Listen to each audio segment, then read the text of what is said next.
메시지 성경 통독 요한복음 6장입니다. 오늘 통독은 송귀향 집사님께서 해주셨습니다. 감사합니다. 주님 말씀하옵소서. 주의 종이 듣겠나이다. 아멘. 요한복음 6장. 이 일 후에 예수께서 갈릴리 바다 건너편으로 가셨다. 큰 무리가 그분을 따라갔다. 그것은 그들이 예수께서 병자들에게 행하신 기적을 보고 거기에 멜로되었기 때문이었다. 건너편에 이르자 예수께서 언덕에 올라가 앉으셨고 제자들은 그분 주위를 둘러 앉았다. 마침 유대인들이 해마다 지키는 유월절이 다가오고 있었다. 예수께서 눈을 들어 큰 무리가 와 있는 것을 보시고 빌립에게 말씀하셨다. 우리가 어디에서 빵을 사서 이 사람들을 먹일 수 있겠느냐? 이렇게 말씀하신 것은 빌립의 믿음을 자라게 하기 위해서였다. 예수께서는 자신이 한 일을 이미 알고 계셨다.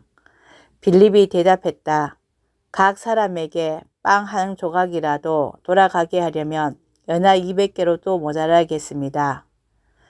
제자들 가운데 한 사람인 시몬 베드로의 동생 안드레가 말했다. 여기 한 아이가 보리빵 5개와 물고기 2마리를 가지고 있습니다. 하지만 이 많은 사람들을 먹이기에는 턱없이 부족한 양입니다. 예수께서 말씀하셨다. 사람들을 앉게 하여라. 그곳에는 푸른 풀밭이 멋진 카페처럼 깔려 있었다. 사람들이 자리를 잡고 앉으니 5,000명 정도 되었다. 예수께서 빵을 들어 감사를 드리고 앉아있는 사람들에게 나누어 주셨다. 그리고 물고기를 가지고도 그와 같이 하셨다. 모두가 원하는 만큼 실컷 먹었다. 사람들이 배불리 먹고 나자 예수께서 제자들에게 말씀하셨다. 버리는 것이 없도록 남은 것을 다 모아라. 제자들이 모으고 보니 보리빵 5개로 먹고 남은 것이 커다란 12바구니에 가득 찼다. 사람들은 예수께서 행하신 이 일로 인해 하나님께서 자기들 가운데서 일하고 계심을 알았다. 그들은 말했다. 이분은 분명 그 예언자다. 하나님의 예언자가 바로 이곳 갈릴리에 오신 것이다. 예수께서는 열강한 그들이 자기를 붙들어다가 왕으로 삼으려는 것을 아시고 그 자리를 빠져나와 다시 산으로 올라가서 혼자 계셨다. 저녁 때가 되자 제자들이 바다로 내려가 배를 타고 바다 건너편 가버나움으로 향했다. 날이 아주 저물었는데 예수께서는 아직 돌아오지 않으셨다. 큰 바람이 불어 바다에 거센 물결이 일어났다. 제자들이 4-5km쯤 갔을 때 예수께서 바다 위를 걸어 배 가까이 다가오시는 모습이 보였다. 제자들이 소스라치게 놀라자 예수께서 그들을 안심시키시며 말씀하셨다. 나다. 괜찮으니 두려워 말라.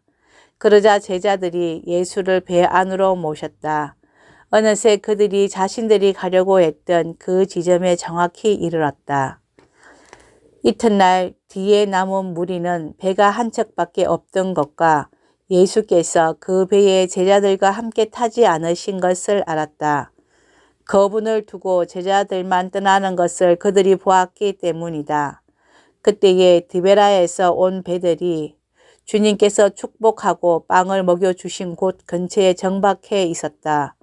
무리는 예수께서 그곳을 떠나 돌아오시지 않을 것을 알고는 디베라에서 온 배들로 몰려가 올라타고서 예수를 찾아 가버나움으로 향했다. 그들이 바다 건너편에 그분을 다시 뵙고 말했다. 랍비님, 언제 여기로 오셨습니까?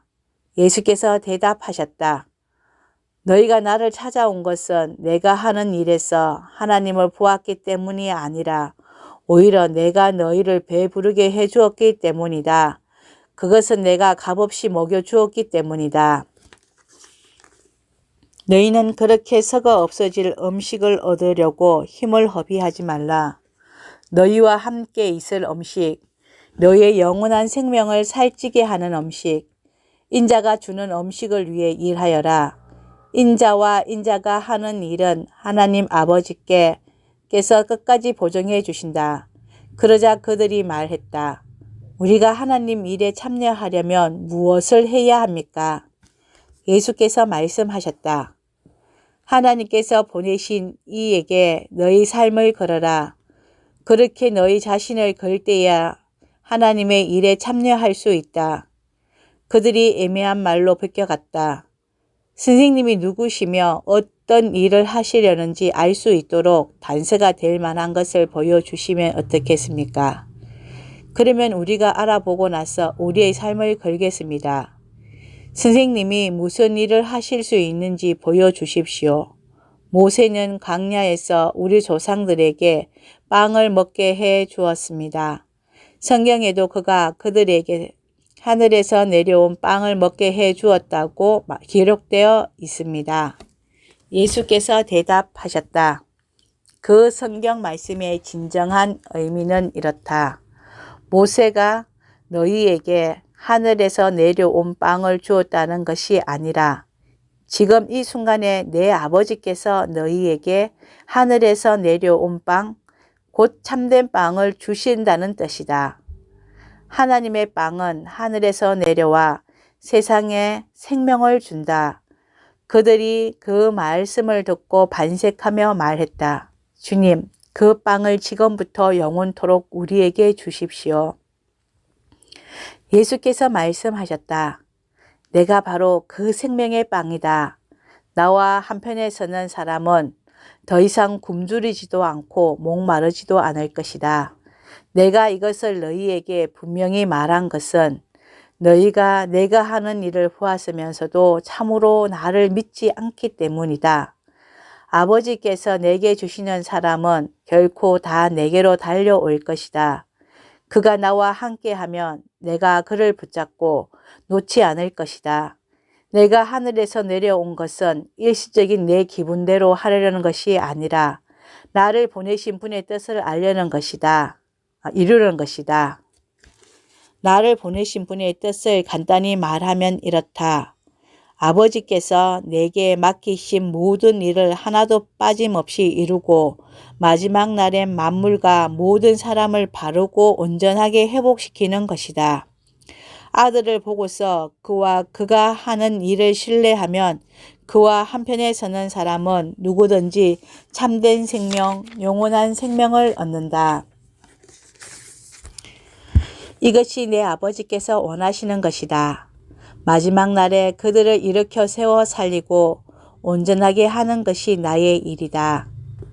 예수께서 내가 하늘에서 내려온 빵이다 라고 말씀하신 것 때문에 유대인들이 거분을 두고 말다툼을 벌였다. 이 사람은 요셉의 아들이 아닌가? 우리가 그의 아버지도 알고 그의 어머니도 알지 않는가? 그런데 어떻게 그가 나는 하늘에서 내려왔다고 말하며 그 말을 믿어주기를 바란단 말인가? 예수께서 말씀하셨다. 나를 두고 너희끼리 논쟁하지 말라.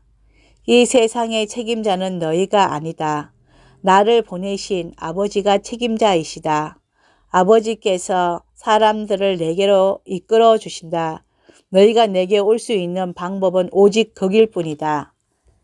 그때야 비로소 나는 사람들을 회복시키고 일으켜 세워 마지막 날을 준비하게 한다. 예언자들이 그때가 되면 그들 모두가 하나님께 직접 가르침을 받을 것이다 라고 한 것은 이 일을 두고 한 말이다. 누구든지 시간을 내어 아버지의 말씀을 듣는 사람, 정말로 귀 기울여 듣고 배우는 사람은 나에게로 와서 직접 가르침을 받는다. 자신의 두 눈으로 보고 자신의 두 귀로 듣는다. 그것은 내가 아버지께로부터 직접 가르침을 받기 때문이다. 아버지와 함께 있는 이 외에는 아무도 아버지를 본 사람이 없다. 그런데 너희는 나를 볼 수 있다. 이제 내가 너희에게 가장 중요하고 참된 진리를 말해 주겠다. 누구든지 나를 믿는 사람은 참된 생명, 영원한 생명을 얻는다. 나는 생명의 빵이다. 너희 조상들은 광야에서 만나라는 빵을 먹고도 죽었다. 그러나 지금 여기에 너희와 함께 있는 빵은 정말로 하늘에서 내려온 빵이다. 누구든지 이 빵을 먹는 사람은 결코 죽지 않을 것이다. 나는 하늘에서 내려온 빵, 생명의 빵이다. 누구든지 이 빵을 먹는 사람은 영원히 살 것이다. 내가 세상에 줄 빵, 세상으로 하여금 먹고 살게 할 빵은 나 자신, 곧 내 살과 피다. 이 말을 들은 유대인들이 서로 말다툼을 벌였다. 이 사람이 어떻게 자기 살을 먹을 수 있게 내어준단 말인가? 그러나 예수께서는 조금도 물러서지 않으셨다. 너희가 살과 피, 곧 인자의 살과 피를 먹고 마실 때야 비로소 너희가 생명을 얻는다. 이 살과 피를 왕성하게 먹고 마시는 사람은 영원한 생명을 얻고 마지막 날을 맞을 준비가 다 된 것이다. 내 살은 참된 음식이고 내 피는 참된 음료다. 너희는 내 살을 먹고 내 피를 마심으로 내 안에 들어오고 나는 너희 안에 들어간다. 온전히 살아계신 아버지께서 나를 이 세상에 보내셨다. 내가 그분으로 말미암아 사는 것 같이 나를 먹는 사람도 나로 말미암아 살 것이다. 나는 하늘에서 내려온 빵이다. 너희 조상들은 빵을 먹고도 죽었지만 누구든지 이 빵을 먹는 사람은 영원히 살 것이다. 이것은 예수께서 가버나움 회당에서 가르치실 때에 하신 말씀이다. 예수의 제자들 가운데 많은 사람들이 이 말씀을 듣고 말했다. 이 가르침은 너무 어려워 받아들이기가 힘들다.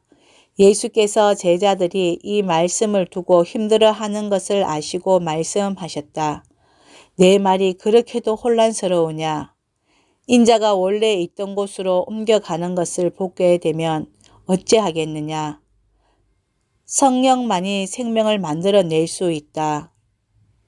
육신의 건육과 의지적으로는 아무것도 일어나게 할 수 없다. 내가 너희에게 전하는 모든 말은 성령의 말이며 생명을 만들어내는 말이다. 그러나 너희 가운데 이 말에 저항하고 이 말에 관여하여 하지 않으려는 사람들이 있다. 예수께서는 자신에게 인생을 걸지 않을 사람들이 있다는 것을 처음부터 알고 계셨다. 또한 자신을 배반하는 자가 누구인지도 알고 계셨다. 예수께서 계속 말씀하셨다. 그래서 내가 전에 자기 힘으로는 아무도 내게 올 수 없다고 너희에게 말한 것이다. 너희는 아버지께서 주시는 선물로만 내게 올 수 있다. 이 일 후에 제자들 가운데 많은 사람들이 떠나갔다. 그들은 더 이상 그분과 관련되기를 원치 않았다. 그러자 예수께서 12 제자들에게 기회를 주셨다.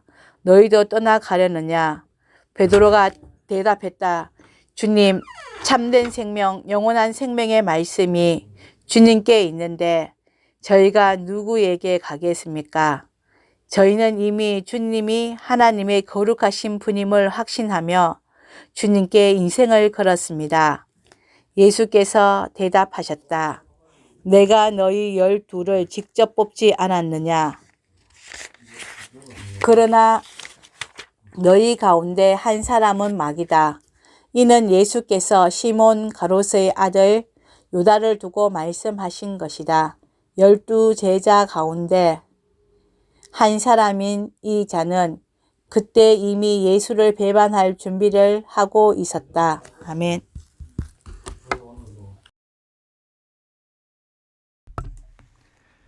예, 오늘의 묵상 기도입니다. 예수께서 빵을 들어 감사를 드리고 앉아있는 사람들에게 나눠 주셨다. 모두가 원하는 만큼 실컷 먹었다. 주님, 늘 원하는 만큼 채워주시니 감사합니다. 그런데 늘 부족하게 여겨지는 것은 왜일까요? 날마다 만족의 은혜를 허락하여 주옵소서. 예수님의 이름으로 기도합니다. 아멘.